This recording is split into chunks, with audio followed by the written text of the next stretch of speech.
दोस्तों नमस्कार। National news पर आपका स्वागत है। मैं रणविजय सिंह। लेटरल एंट्री इस वक्त सरकार के लिए ऐसी गले की फांस बन गई है जिससे पूरा का पूरा विपक्ष फूला नहीं समा रहा है। ऐसा लग रहा है जैसे कांग्रेस के अघोषित मुखिया राहुल गांधी और विपक्ष के अन्य नेता कोई बहुत बड़ी जंग जीत कर जश्न मना रहे हों। इसका एक दूसरा असर भी है। प्रधानमंत्री नरेंद्र मोदी की छवि को लेकर जो आम जनता में राय थी कि बाकी कुछ भी हो, देश की भलाई के लिए प्रधानमंत्री नरेंद्र मोदी कभी झुकते नहीं हैं। वह जो फैसला कर लेते हैं, जो करने की ठान लेते हैं, उससे कभी कदम पीछे नहीं हटाते। वह अपने कदम को पूरी सख्ती के साथ अमल में लाते हैं, भले ही कोई कितना भी हल्ला गुल्ला क्यों न मचाए। लेकिन यह जो मुद्दा था लेटरल एंट्री का, इसे लेकर विपक्ष ने जो तीखे तेवर दिखाए तो प्रधानमंत्री ने अपने कदम, अपने स्वभाव और छवि के विपरीत जाकर वापस ले ली। यह कोई पहला मुद्दा नहीं है, यह कोई ऐसा पहला मामला नहीं है जिस पर नरेंद्र मोदी ने अपने कदम पीछे खींचे हों। इसके ठीक पहले वक्फ बोर्ड में सुधार का मामला था, उसे भी सरकार ने सदन से पास कराने की बजाय विपक्ष की मांग के अनुसार जेपीसी को सौंप दिया। जेपीसी से यह मुद्दा अब एक अटका हुआ दिख रहा है। कब तय होगा यह कोई तय नहीं है कि इसके लिए कोई टाइम फ्रेम तय कर दिया गया हो। बस केवल सरकार ने यह दिखा दिया कि हम इस मुद्दे को लाना चाहते हैं, वक्फ बोर्ड के कानून को सुधारना चाहते हैं, और फिर आगे बाकी जेपीसी को ट्रांसफ़र कर दिया। इसके पहले भारतीय जनता पार्टी, उसके नेताओं कार्यकर्ताओं के लिए कॉमन सिविल कोड एक ऐसा बड़ा मुद्दा रहा है जिसे वह सभी प्लेटफार्म पर, सरकार के अंदर भी सरकार के बाहर भी पूरी दमखम के साथ उठाती रही है। लेकिन प्रधानमंत्री मोदी ने 15 अगस्त को लाल किले से जो ऐलान किया उसे लोग अचंभित हो गए। प्रधानमंत्री ने कहा कि इसे सेकुलर सिविल कोड कहा।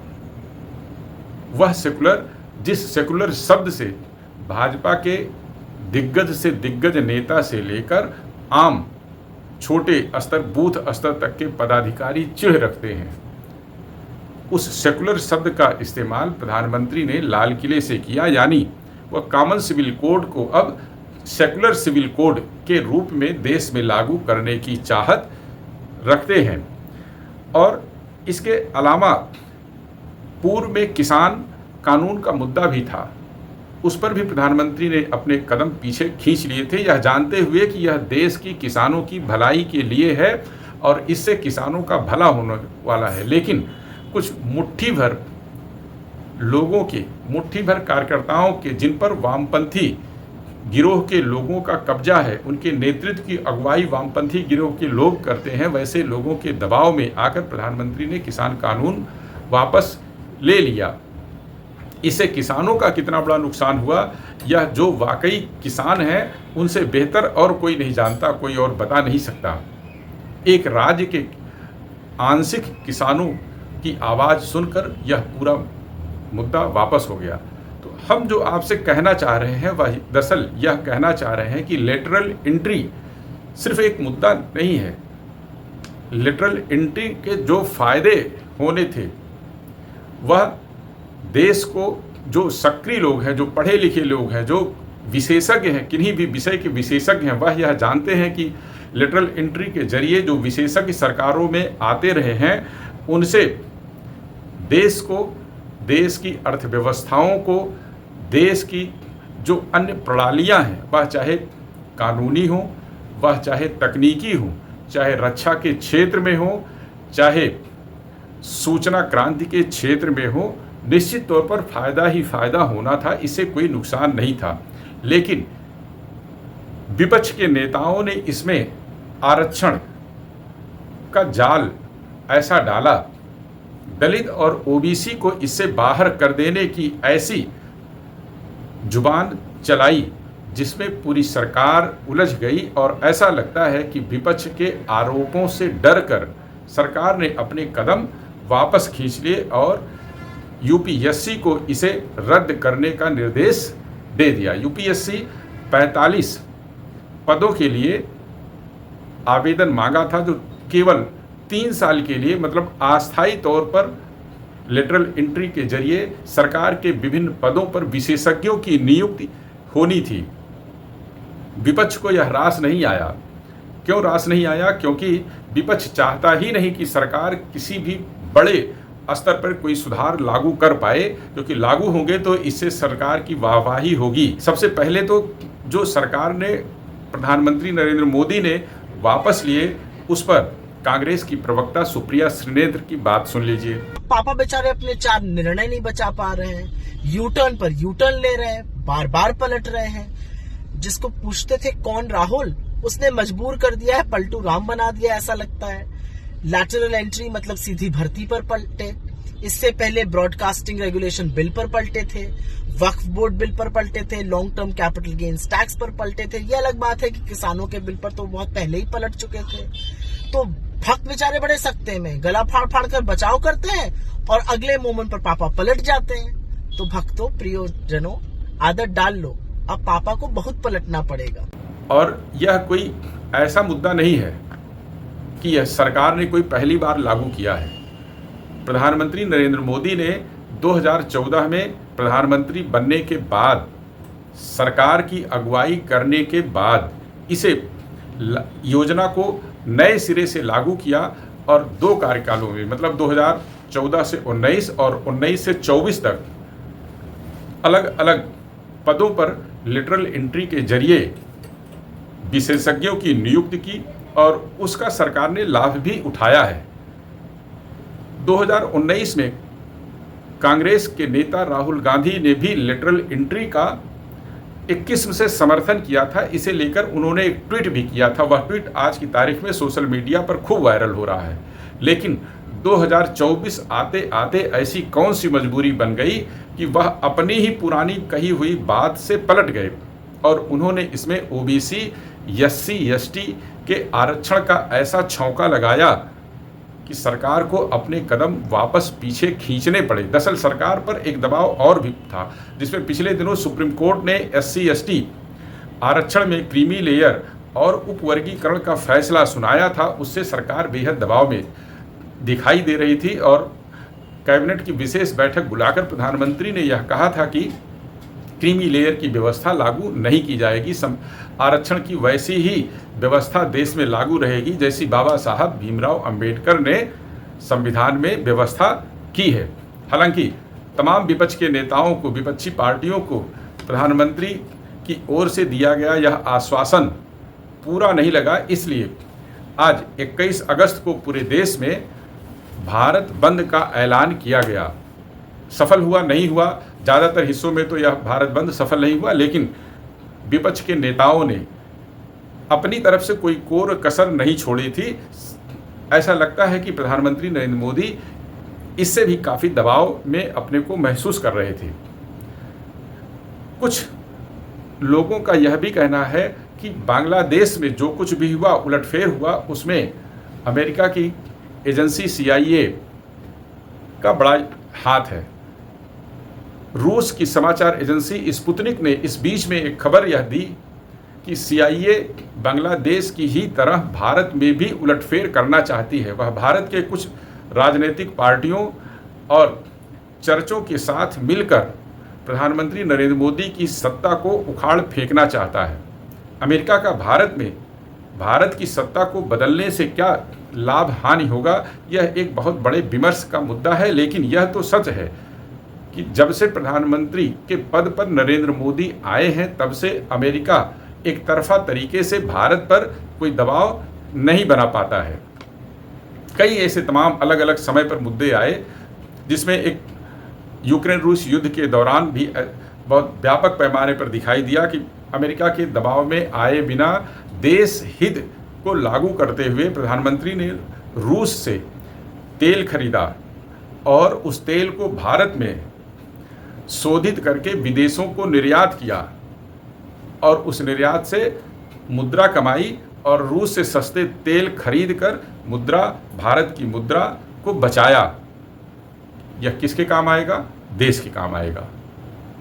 तो लेटरल और अब बात मूल पर आ जाते हैं फिर वापस कि जो लेटरल एंट्री का विपक्ष, खासतौर पर कांग्रेस जो विरोध कर रहा है, ऐसा नहीं है कि लेटरल एंट्री से कोई पहली बार सरकार विशेषज्ञों को लाना चाहती है। सबसे पहले तो सूचना मंत्री अश्विनी वैष्णव को सुन लीजिए, वह क्या कह रहे हैं लेटरल एंट्री के मामले पर। ये भी ध्यान रखना चाहिए 2014 से पहले किस तरह से यूपीए की सरकार कांग्रेस के जो निर्णय होते थे उनमें रिजर्वेशन के प्रिंसिपल्स का कोई ध्यान नहीं रखा जाता था। किस तरह से फाइनेंस सेक्रेटरीज लेटरल एंट्री से लिए गए, क्या तब रिजर्वेशन के प्रिंसिपल का ध्यान में रखा गया था? किस तरह से doctor Manmohan Singh ji finance secretary बने थे, doctor Montek Singh Ahluwalia finance secretary बने थे, डॉक्टर विजय केलकर जी उससे पहले फाइनेंस सेक्रेटरी बने थे। तो क्या उस वक्त रिजर्वेशन के प्रिंसिपल का कांग्रेस ने ध्यान रखा था? ये प्रश्न भी कांग्रेस को, इस प्रश्न का जवाब भी कांग्रेस को देना चाहिए। मोदी जी ने यूपीएससी के जरिए से लेटरल एंट्री लेना एक ट्रांसपेरेंसी लाने का माध्यम था और अब उसमें रिजर्वेशन का प्रिंसिपल लाने से सोशल जस्टिस का और संविधान के प्रति प्रतिबद्धता भी स्पष्ट हो। बीते 24 घंटों से यह चर्चा सार्वजनिक हो चुकी है कि लेटरल एंट्री के मामले में कांग्रेस की सरकारों का क्या रवैया था। लेटरल एंट्री में जो सबसे बड़े नाम हैं कांग्रेस की सरकारों के दौरान, वह पूर्व प्रधानमंत्री मनमोहन सिंह हैं, जिनकी नियुक्ति एक अर्थशास्त्र के विशेषज्ञ शिक्षक होने के नाते प्रधानमंत्री इंदिरा गांधी ने सीधे उन्हें वित्त सचिव बना दिया था। एक विशेषज्ञ के तौर पर वह मनमोहन सिंह को ले आई थी और ऐसा नहीं कि इसका कोई लाभ नहीं मिला, केवल राजनीति नहीं थी। मनमोहन सिंह ने प्रशासनिक व्यवस्था में आने के बाद धीरे धीरे वह कई पदों पर रहे। वह बैंक आरबीआई के गवर्नर भी बने, वित्त मंत्रालय के सलाहकार भी रहे, प्रधानमंत्री के भी कुछ समय तक वित्त के मामलों में सलाह देने का काम करते रहे, वित्त मंत्री रहे और फिर प्रधानमंत्री भी बने। उनकी जो अर्थशास्त्र के क्षेत्र में विशेषज्ञता थी, देश को उसका लाभ मिला। देश में उदारीकरण की व्यवस्था को शुरू कराने का श्रेय भी मनमोहन सिंह को अपने वित्त मंत्री रहने के दौरान ही जाता है। हालांकि प्रधानमंत्री रहने के दौरान वह बहुत कुछ सुधार लागू नहीं कर पाए, क्योंकि इस पे उन्होंने अपने ही ऊपर फिर कह लीजिए कि लेटरल एंट्री के जरिए ही सोनिया गांधी को एक ऐसा पद दे दिया था जिसमें कहने के लिए तो वह सलाहकार थी, लेकिन पूरी सरकार का संचालन ही वह कर रही थी। और मोन्टेक सिंह अहलूवालिया एक दूसरे बड़े नाम हैं जिनको कांग्रेस ने लेटरल एंट्री के जरिए सरकार में ले आई, प्रशासनिक व्यवस्था में ले आई थी। रघुराम राजन कैसे आए थे? आरबीआई के गवर्नर बने थे रघुराम राजन, जिन्होंने भारतीय अर्थव्यवस्था को अपनी विशेषज्ञता से लाभान्वित करने की कोशिश की थी। वह भी लेटरल एंट्री के जरिए ही लाए गए थे। वर्गीज कुरियन, उनके आने से देश को दुग्ध क्षेत्र में क्या फायदा मिला यह पूरा देश ही नहीं पूरी दुनिया जानती है। वह भी लेटरल एंट्री के जरिए ही सरकार उनको लेकर आई थी। नंदन नीलेकणी, जिन्होंने आधार का जो आज का ढांचा है, इस ढांचे को खड़ा करने में अपनी जो विशेषज्ञता थी उससे पूरे देश को लाभान्वित किया। वह आधार ही है जिसके जरिए प्रधानमंत्री नरेंद्र मोदी ने तमाम जो पैसे के लीकेज हैं उसको रोका। तो नंदन नीलेकणी को मनमोहन सिंह की सरकार के दौरान ही लेटरल एंट्री के जरिए लाया गया था। वह एक उद्योगपति थे, उद्योगपति से उन्हें आधार का प्रमुख बना दिया गया। जो आधार बनाने की जो ढांचा तैयार, और उन्होंने आधार बनाने का ढांचा खड़ा किया, उस ढांचे को कैसे चलाया जाए, कहाँ कहाँ उससे लाभ लिया जा सकता है, कैसे कैसे उसका प्रयोग हो सकता है। मनमोहन सरकार इसे पूरी तरह लागू तो नहीं कर पाई, लेकिन आधार को शुरू कराने में, उसका ढांचा खड़ा कराने में नंदन नीलेकणी का ही हाथ है और वह काम शुरू कराने का श्रेय भी कांग्रेस की सरकार को ही जाता है। वह भी लेटरल एंट्री के जरिए ही हुआ था। ऐसे तमाम नाम हैं बहुत बड़ी संख्या में हैं जो लेटरल एंट्री के जरिए प्रशासनिक व्यवस्था में आए और देश को उसका लाभ मिला। तो प्रधानमंत्री नरेंद्र मोदी ने भी 2 कार्यकालों में लेटरल एंट्री के जरिए जिन विशेषज्ञों को प्रशासनिक पदों पर बैठाया, उनसे भी लाभ हुआ देश को। वह भी तमाम अलग अलग क्षेत्रों में भारत को अपनी विशेषज्ञता का लाभ पहुंचा रहे थे। लेकिन यह पहला ऐसा मामला था जिसमें कांग्रेस ने खुलकर इस बात का विरोध किया। दरअसल अभी तक फुटकर में लोग आते थे, कम संख्या में लोग आते थे और धीरे धीरे करके भर्ती हो जाते थे। इस बार सरकार ने यह व्यवस्था बनाने की कोशिश की कि इसे एक ढांचागत स्वरूप दिया जाए, जो बाहर से सीधे राजनीति के जो लोग हैं वह जिन विशेषज्ञों को लेकर आते हैं, उनकी बजाय लोक सेवा आयोग से भर्ती करा करके उनको लाया जाए। लोक सेवा आयोग से भर्ती होने का मतलब लोक सेवा आयोग इन लोगों का चयन करता है। इनको कोई आईएएस की परीक्षा नहीं देनी थी, लेकिन आयोग इनकी भर्तियां करता तो एक ढांचा खड़ा हो जाता कि यह एक सिस्टम के जरिए आए। अभी जो आ रहे थे वह पिछले दरवाजे से बैक डोर से आ रहे थे, यह आयोग के जरिए आते, लेकिन आते यह भी 3 साल के लिए ही। कांग्रेस के तमाम लोगों ने यह कहा कि कांग्रेस के दौरान जो भर्तियां हुई थी वह एडहॉक आधार पर हुई थी। एडहॉक मतलब अस्थायी आधार पर हुई थी। लोक सेवा आयोग इन जो 45 विशेषज्ञों को प्रशासनिक ढांचे में ले आने की तैयारी कर रहा था, वह भी सिर्फ 3 साल के लिए थी। मतलब अस्थायी वह भी थे, वह परमानेंट इस किस्म की जॉब नहीं थी। वह जो सेवा शर्तें थी, आयोग की जो शर्तें थी, उन शर्तों में ही यह लिखा हुआ था शुरू में ही कि यह केवल 3 साल के लिए ही होंगी। और पूर्व में भी मोदी सरकार ने जिन लेटरल एंट्री के जरिए जिन विशेषज्ञों को लिया था, उनकी नियुक्ति भी 3-3 साल के लिए भी होती रही है। तो कांग्रेस को इसमें सिर्फ दरअसल यह मुद्दा इसलिए उठाया कि वह जो जाति जनगणना की बात कह रही थी, इस अपने मुद्दे के जरिए उसे स्थापित करने की कोशिश की कि इन 45 पदों में SC, ST, OBC के एक भी नहीं आएंगे।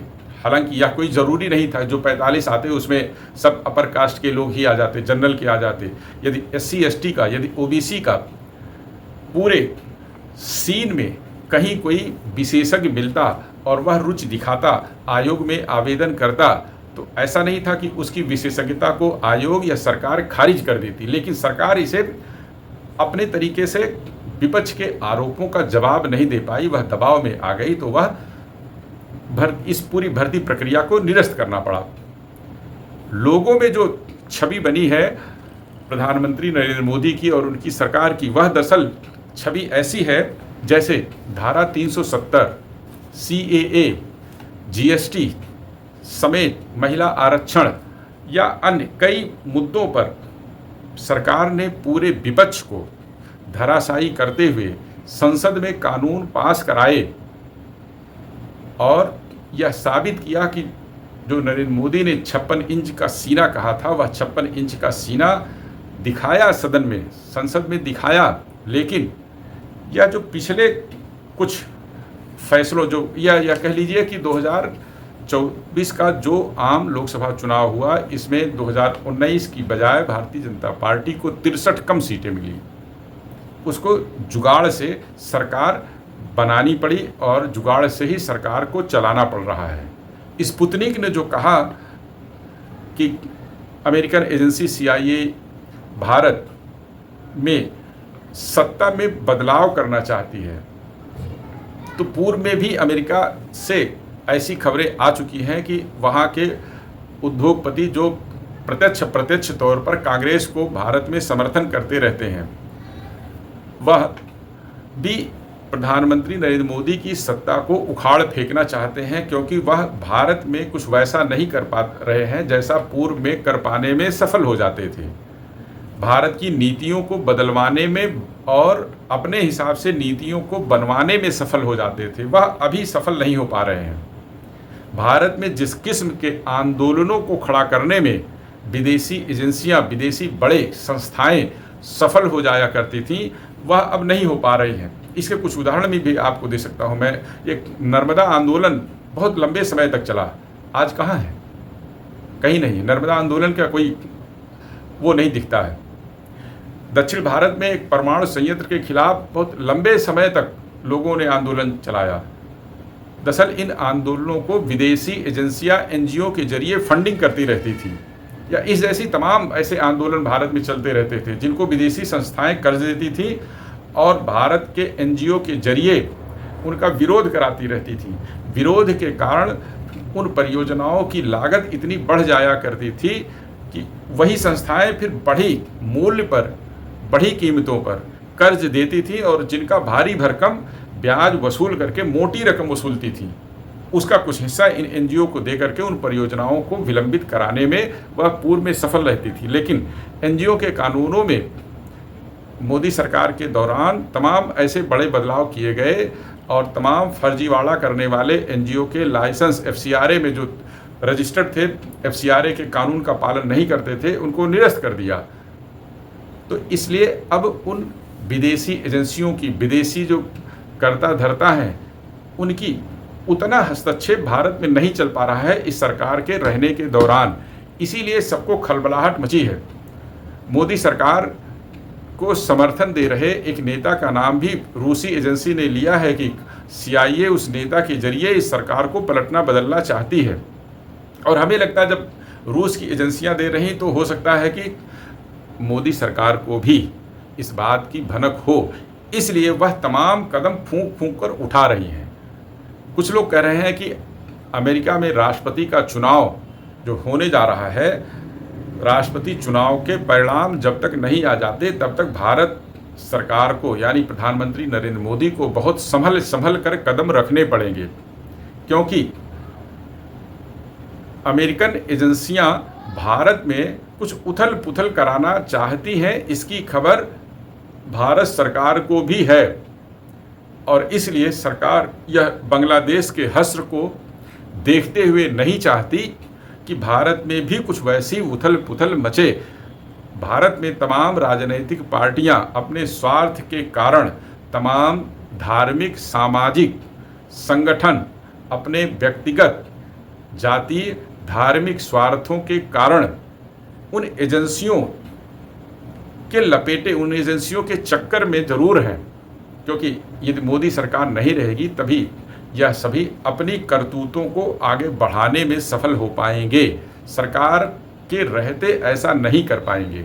लेकिन प्रधानमंत्री नरेंद्र मोदी जब रहेंगे तभी वह कुछ कर भी पाएंगे। तो इसलिए ऐसा तमाम लोग कह रहे हैं, तमाम वरिष्ठ पत्रकार भी इस बात को कह रहे हैं